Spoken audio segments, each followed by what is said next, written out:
അപ്പം അവൻ പറയണ പോലെ ചെയ്യുകയാണ് ഉടമ്പടി, അല്ലേ? നമുക്ക് 3 തരത്തിൽ ചെയ്യാവുന്നതാണ്. രാവിലെ അമ്മ പറഞ്ഞത് ഈ ഉടമ്പടി ധ്യാനത്തിൻ്റെ ഒരു പ്രശ്നം. ഇന്നലെ രാത്രി വരെ എൻ്റെ അലച്ചിലാണ്. അടുത്ത പ്രാവശ്യം എന്തായിരിക്കും അമ്മ പറയണത്? ഞാനെപ്പോഴും ജപമാല ചൊല്ലുമ്പോഴും വെറുതെ ഇരിക്കുമ്പോഴൊക്കെ ഉടമ്പടി ധ്യാനത്തെക്കുറിച്ചായിരിക്കും ചിന്തിക്കുന്നത്, പ്രാർത്ഥിക്കണതും ആലോചിക്കണതും. കുർബാന അർപ്പിക്കുമ്പോഴും എൻ്റെ മനസ്സിൽ ഉടമ്പടി ധ്യാനം ഉണ്ടാവും. കുർബാന അർപ്പിക്കുമ്പോഴും അവിടെ അച്ഛന്മാർ കുർബാന ചൊല്ലിക്കണമെങ്കിൽ ഞാൻ കുർബാന കൂടുമ്പോഴും എൻ്റെ മനസ്സിൽ ഞാൻ ഇപ്പോൾ ക്രിസ്തുവിലൂടെ എന്നൊക്കെ പറഞ്ഞപ്പോൾ ഇന്ന് ഞാൻ പറഞ്ഞു അപ്പോൾ ഈ കുർബാനയുടെ ഏറ്റവും ബെസ്റ്റ് ടൈമിലൊന്നാണ് ദൈവമേ ക്രിസ്തുവിലൂടെ ക്രിസ്തുവിൽ തന്നെ അങ്ങേക്ക് എന്ന് പറഞ്ഞ് കുർബാന പിതാവായ ദൈവത്തെ അർപ്പിക്കുന്ന സമയത്ത് അപ്പായെ വിളിച്ച് പ്രാർത്ഥിക്കാനാണ് സഭ പറയണത്. അപ്പായെ വിളിച്ച് സഭ പ്രാർത്ഥിക്കണം അപ്പോഴാണ്. അതിനുശേഷമാണ് പിന്നീട് സ്വർഗസ്ഥനായ പിതാവേ എന്ന് സഭ പ്രാർത്ഥിക്കുന്നത്. മനോഹരമായൊരു സമയമാണത്, ഒരു വല്ലാത്ത സമയം. ഇപ്പം അപ്പായുടെയൊക്കെ ക്രിസ്തുവിനെ സഭയ്ക്ക് കാഴ്ചവെക്കാനുള്ള ഏറ്റവും വലിയ കാഴ്ച, അതിനേക്കാൾ വലിയൊരു കാഴ്ച ഇനി ഒരു കാലത്തും സഭയ്ക്ക് അപ്പായ്ക്ക് കൊടുക്കാനുണ്ടാകത്തില്ല. എന്താണ്? അപ്പത്തിൻ്റെ വീഞ്ഞിൻ്റെയും രൂപത്തിൽ സാന്നിധ്യം നൽകുന്ന ക്രിസ്തുവിനെ തന്നെ താങ്ക്സ് ഗിവിംഗ് ആയിട്ട്, യുക്രിസ്റ്റായിട്ട്, നന്ദിയായിട്ട്, സ്വത്രബലിയായിട്ട് അപ്പായ്ക്ക് സമർപ്പിക്കാം. അയ്യോ, അതിനുശേഷമാണ് സഭ അപ്പായുടെ പ്രാർത്ഥന പ്രാർത്ഥിക്കുന്നത്.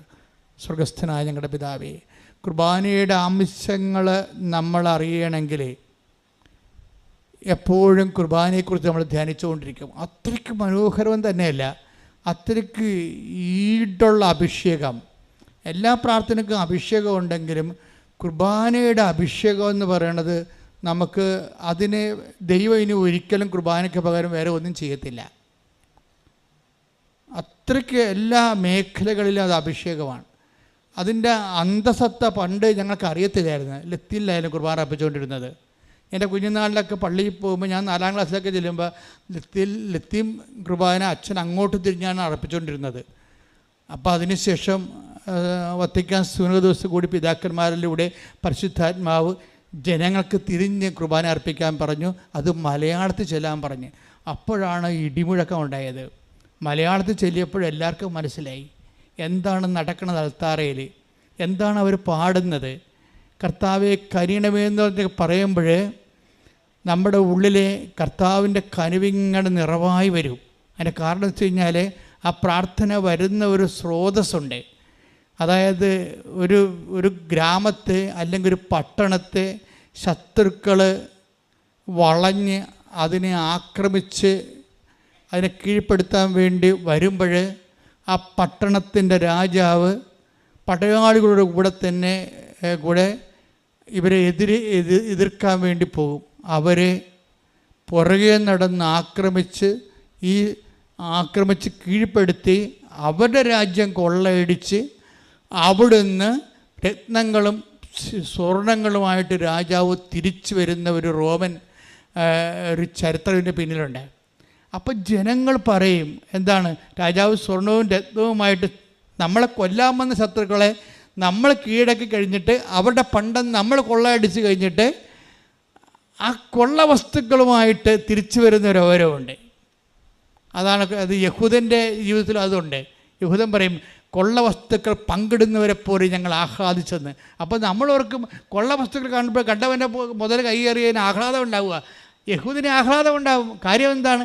അവൻ്റെ പാർപ്പിടം കൈയേറാൻ വന്നവനെയാണ് രാജാവ് പോയി ആക്രമിച്ചിട്ട് അവൻ്റെ കൊള്ള വസ്തുക്കൾ പങ്കിട്ടുണ്ടോ എന്നിരിക്കുകയാണ്. ഇവൻ മരിക്കുന്നതിന് പകരം ഇവൻ ജീവിക്കുകയും ഇവനെ വർത്തമാനമാക്കുകയും ചെയ്യും. അത് കുർബാനയിൽ രാജാവ് ക്രിസ്തുവാണ്. സാത്താൻ നമ്മുടെ ആത്മാവിനെ തകർക്കാൻ വേണ്ടി വന്നു.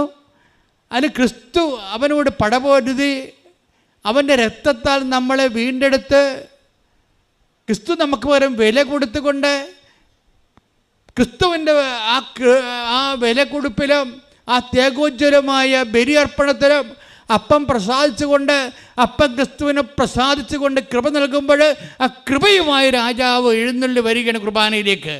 അപ്പോൾ പറയും കർത്താവെ കനിയണമേ എന്ന് പറയും, ക്രിസ്തുവെ കനിയണമേ എന്ന് പറയും. എന്താ കാര്യം? നീ ഞങ്ങളുടെ ശത്രുക്കളെ തകർത്തെടുത്ത് നേടിയിട്ടുള്ള കൃപയുടെ രത്നങ്ങളെ ഞങ്ങളുടെ കയ്യിൽ വിട്ടുതരണേ. പണ്ട് രാജാക്കന്മാർ ചെയ്തുകൊണ്ടിരുന്നതാണ്. അവർ തിരിച്ചു വരും, കൊള്ളയടിച്ച വസ്തുക്കളുമായിട്ട് തിരിച്ചു വരുമ്പോൾ ജനങ്ങളിങ്ങനെ തുണികൾ വിരിച്ചുകൊണ്ട് ആ രാജാവിനെ എതിരേറ്റുകൊണ്ട് കർത്താവ് കനിയണമെന്ന് പറയുമ്പോൾ രാജാവ് രത്നങ്ങൾ വാരിനെ ജനങ്ങളിലേക്ക് എറിഞ്ഞിട്ട് കൊടുക്കും. എന്തൊരു ആഹ്ലാദത്തോടും ആരവത്തോടു കൂടിയാണ് അവരത് പറയണത്. അത് ഭയങ്കരമായ ഒരു ചരിത്രപരമായ വികാരോജ്വലമായ നിമിഷങ്ങളാണ് സഭ കുർബാനയിലേക്ക് എടുത്തിരിക്കുന്നത്. അത് മനോഹരമാണ് ശരിക്കും പറഞ്ഞാൽ. അങ്ങനെ കുർബാനയുടെ ഓരോ ഭാഗങ്ങളും നമ്മൾ ചിന്തിച്ചാലോചിച്ച് പ്രാർത്ഥിച്ചാൽ ത്രില്ലടിക്കും നമുക്ക്. അപ്പോൾ കുർബാന ശ്രുതിയുടെ മക്കളെ ശ്രുതിയുടെ ഹല്ലേലൂയ.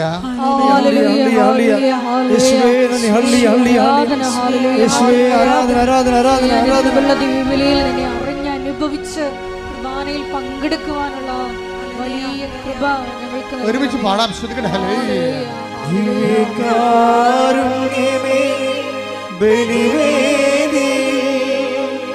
ഞങ്ങൾക്കായി